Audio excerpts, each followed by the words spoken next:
पाकिस्तान ने मकामी तौर पर तैयार करदा फतह 4 ग्राउंड लॉन्च क्रूज मिसाइल का कामयाब तजुर्बा कर लिया है। सदर, वजीर आजम, chairman, joint chiefs of staff committee और सर्विसेज चीफ्स ने मिसाइल के कामयाब तजुर्बे पर साइंसदानों, इंजीनियर्स और फौजी जवानों को मुबारकबाद पेश की। मुताबिक फतह 4 क्रूज मिसाइल 750 किलोमीटर तक हदफ को निशाना बनाने की सलाहियत रखता है।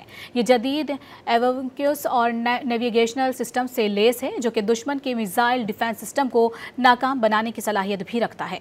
ज़मीन के साथ साथ परवाज की खुसूसियत की बदौलत ये मिसाइल इंतहाई दुरुस्तगी के साथ हदफ को निशाना बनाने की अहलियत का हामिल है।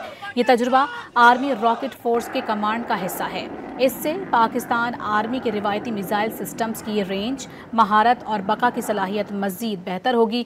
तजुर्बे का मुशाहिदा चीफ ऑफ जनरल स्टाफ, पाक फौज के सीनियर अफसरान, साइंसदानों और इंजीनियर्स ने किया।